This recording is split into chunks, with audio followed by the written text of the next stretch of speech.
What up, fam? Man, I'm glad you're here. So, my wife made a very good point.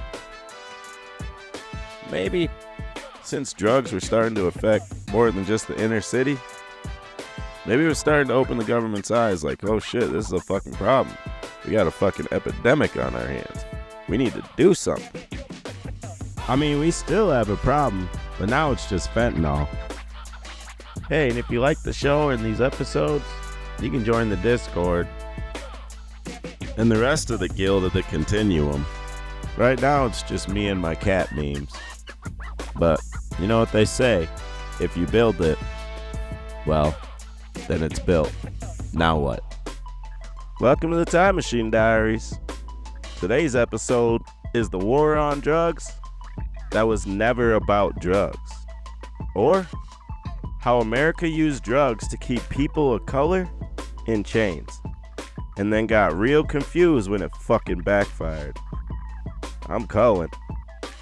And today, what do you know? It's the same shit, different decade. This episode, it kind of hits home. Because I've faced addiction in my life. I've lost friends to addiction. And the shit fucking sucks. Your record is ruined. Your friend, you're never gonna see him again. Or, if they're lucky enough to get off of drugs, they might get hooked on a legal replacement. But it's still dope. You wanna know how I got clean off of drugs? Cold fucking turkey in a fucking prison cell, puking and shitting my brains out. I highly recommend you try it. 10 out of 10. This is the part of the podcast where some people might start getting uncomfortable. I might get banned. Because we're about to talk about some very real, very documented facts that the U.S. government would love for you to forget. Hit that follow. Let's talk about America's favorite bullshit war.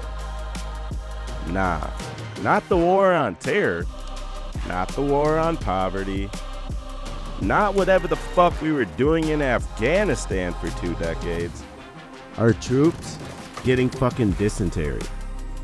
Fucking who knows what other fucking illnesses. Because the goddamn contractors that were hired were cutting corners and giving them bullshit. I'm talking about the war on drugs.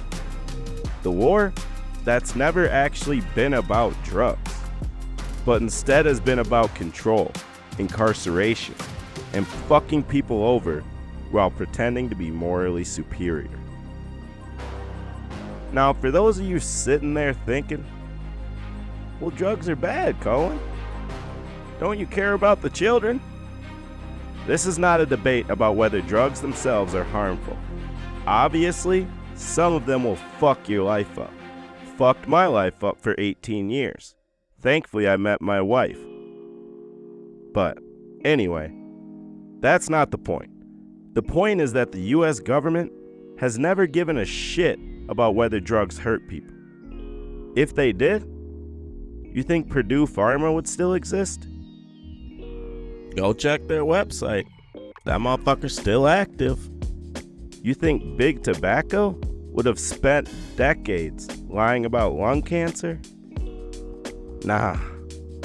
See, the only time drugs are a problem in this country is when the wrong people are using them. And by wrong people, I mean black folks, Latinos, Chinese immigrants, poor white people, basically anyone the government wants an excuse to target. And when rich white folks start using the same drugs, suddenly it's a public health crisis. And this ain't even a new game. We've been playing this bullshit since the 1800s. And every couple of decades, the exact same pattern repeats. You ever hear somebody say, why don't we just legalize all drugs like they did in Portugal? Because America doesn't really care about drugs. Back in the 1800s, Britain was the biggest drug dealer on the planet. They were flooding China with opium.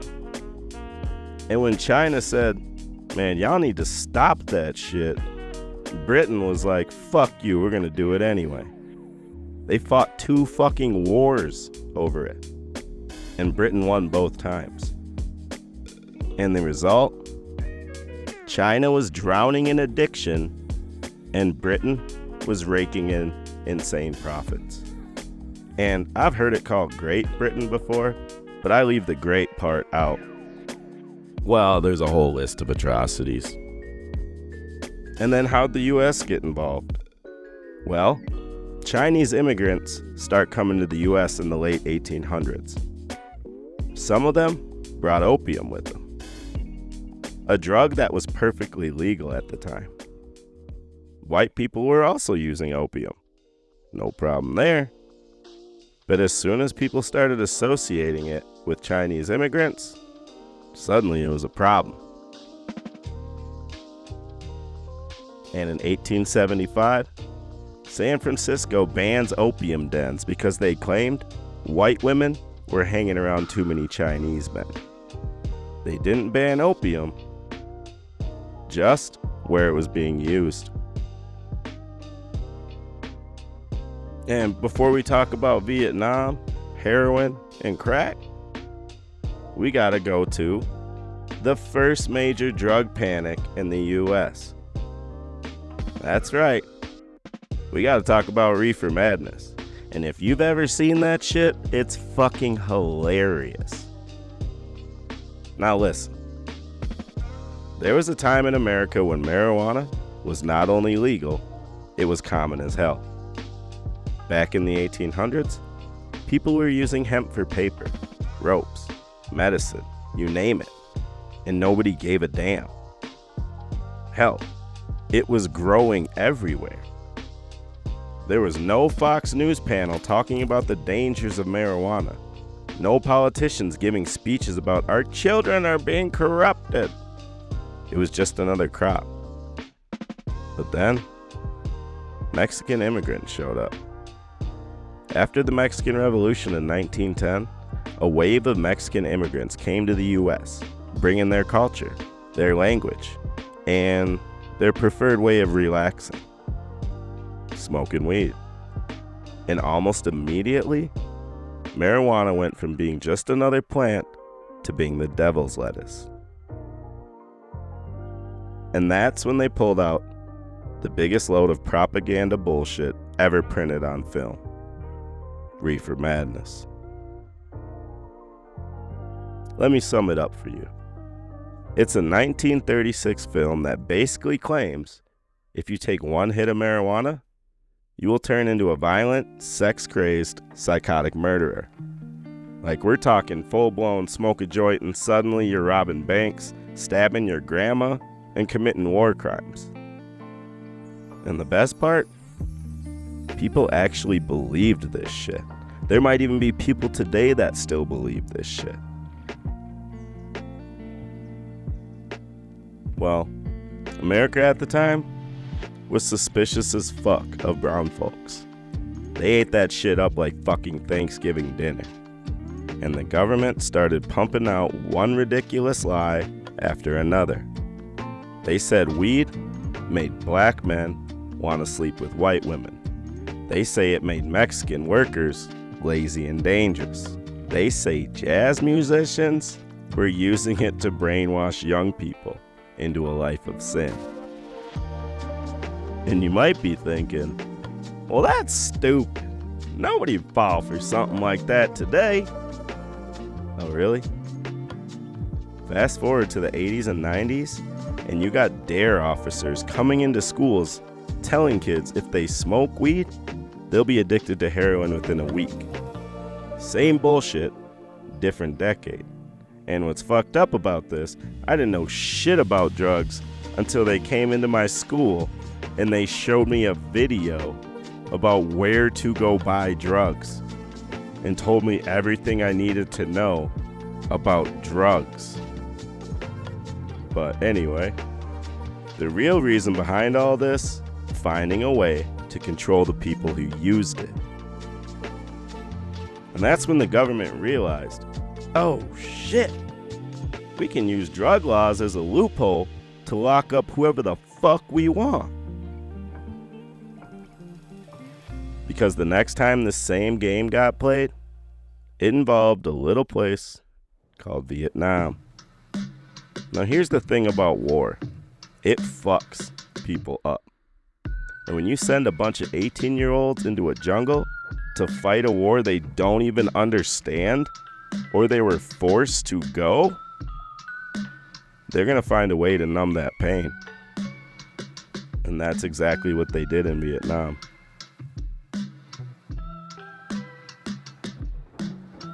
See, Vietnam was right next to the Golden Triangle, one of the biggest heroin-producing regions in the world. And with all these young American soldiers out there watching their friends die, not knowing if they're even gonna make it home, you bet your ass a lot of them started using heroin to cope. And the numbers were insane. By the time the war was at its peak, from 40 to 70%. I'm gonna lean a little more on the heavy side because it was fucking war.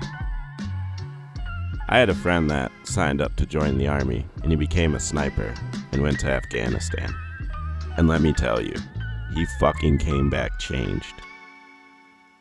And the stories he told were fucking gnarly. Now you would think the US government would be like, shit, we need to help these motherfuckers. We need rehab, we need therapy, we need support. Fuck no. Instead, you know what they did? They're like, damn fam, we can make some money off this shit. And that's where the CIA comes in. The CIA was directly involved in trafficking heroin during the Vietnam War. That's not a conspiracy. That's a historical fact. There's declassified documents that state it. And why did they do that? Because they needed money to fund their off-the-books operations. And what's the fastest way to get cash? Drugs. So while soldiers were getting hooked on heroin, while addiction was ravaging their lives, and while communities back home were starting to see the effects, this same government that was supposedly fighting the war on drugs was the biggest fucking supplier. And here's where it gets worse. When those addicted soldiers came home, instead of getting help, they got thrown in jail. Because heroin had made its way into black communities. And before you start saying, oh, well, it was Frank Lucas, this motherfucker did not control the whole dope game from Harlem to Compton. And once that happened, the government suddenly decided heroin was a problem. Nixon took one look at the growing addiction problem and said, we gotta crack down. Not on the CIA though, not on the traffickers, on the addicts. And boom, the modern war on drugs was born. So let's talk about Frank Lucas. You've seen American Gangster with Denzel Washington, and you probably think Frank Lucas was some kind of drug dealing genius. And he managed to single-handedly flood America with heroin. That's the story they sold you. That's the Hollywood version. And we know how fucked up Hollywood is. But let's take a second and use common fucking sense. Do you really think one dude, one black man in the 1970s, when racism was still in full swing, was running an international heroin empire on his own? Do you think Frank Lucas just walked up to war-torn Vietnam, shook hands with some drug lords, and started smuggling heroin into the US without the government knowing? Come on, bruh. The real story here isn't that Frank Lucas was a mastermind. It's that he was a fall guy. He was allowed to do his thing because it benefited people in higher places. And when the heat started coming down, they needed a single, visible bad guy to pin it all on. Because if people really knew where all that heroin was coming from, they wouldn't be talking about Frank Lucas. They'd be talking about Air America. And no, I don't mean the fucking radio network. I mean the CIA's secret airline. See, while Frank Lucas was out there in Harlem making millions, the real drug smugglers were wearing government-issued suits. The CIA was flying heroin out of Southeast Asia and right into the US, sometimes hidden in coffins of dead soldiers, sometimes packed into cargo planes, but always with full government protection. But when heroin started tearing through brown and black neighborhoods, that's when the war on drugs officially began. Best thing I know how. Nothing. Let's talk about Nixon for a second. This motherfucker looked around in the early 70s and realized something real quick. If you wanted to control black people, you couldn't just say, let's bring back slavery. That was a little too obvious. But what you could do was find a legal way to keep them locked up, keep them poor, and keep them powerless. And what's the best way to do that? You criminalize the shit they have access to. So Nixon's administration came up with a genius strategy. One of his top aides, John Ehrlichman, actually admitted this shit years later.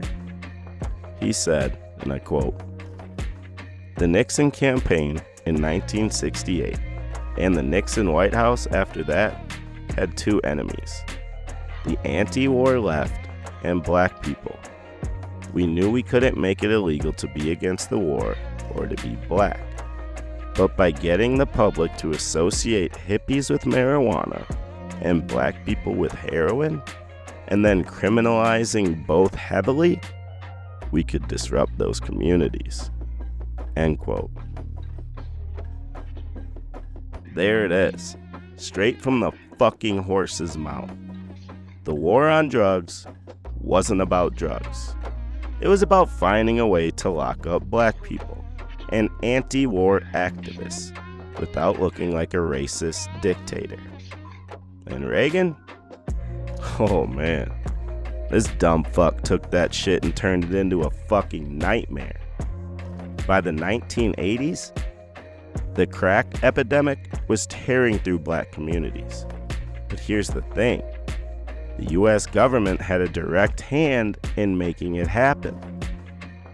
Because while Reagan was giving speeches about how drugs were the scourge of our nation, his administration was funding the Nicaraguan Contras, a group of right-wing rebels who, oh, look at that, just happened to be smuggling tons of cocaine into the US.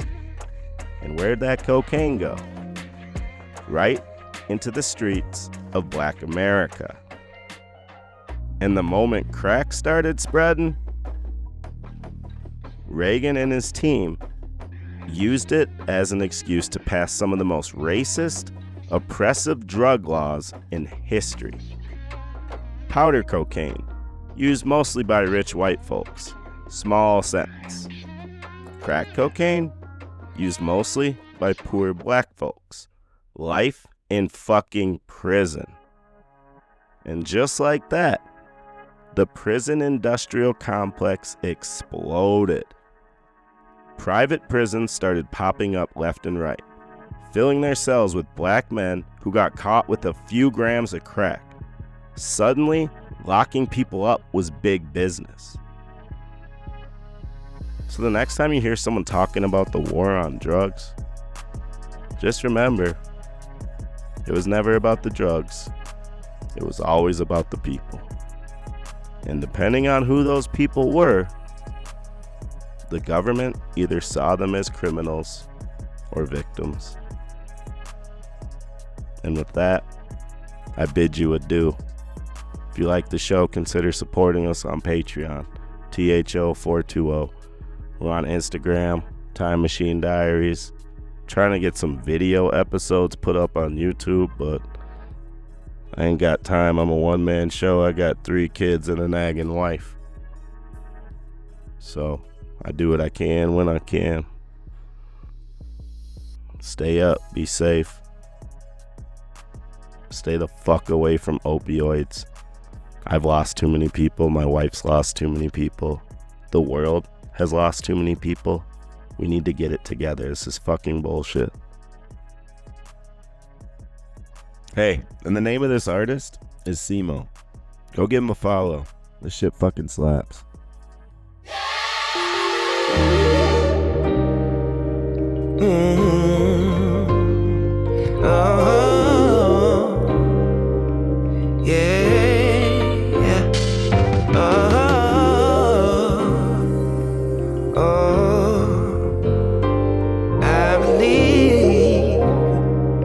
One day, I believe in the future. I believe in the past. I believe what you truly desire, you can bring to pass. All you need is a focus and a story to hold, and the faith that you can achieve what's inside your soul. Someday we'll make it on by. Other days we only can try. Either way, no matter what people say, either way, we're gonna get.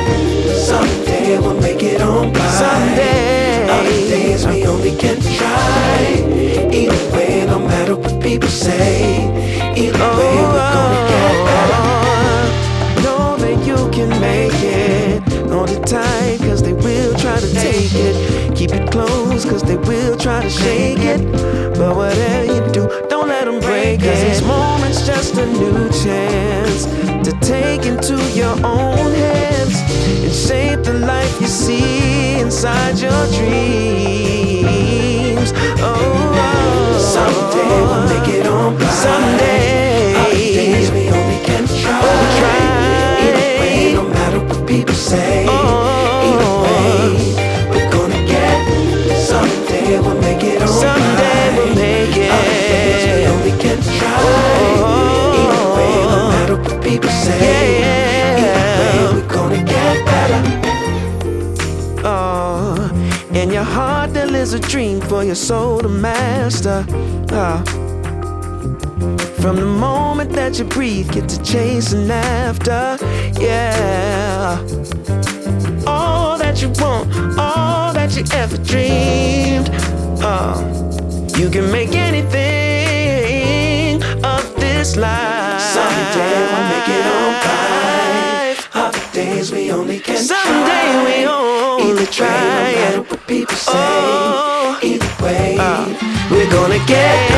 Someday we'll make it on by. Someday. Other days we only can try. Other days, no matter what people say, no matter what they say, we gonna get. Someday we'll make it on by. Someday. Other days we only can try. Other days, no matter what people say, either way, we're gonna get better. Someday we'll make it on by. Other days we only can try. Either way, no matter what people say, either way, we're gonna get. Someday we'll make it on by. Other days we only can try. Either way, no matter what people say, either way, we're gonna get better.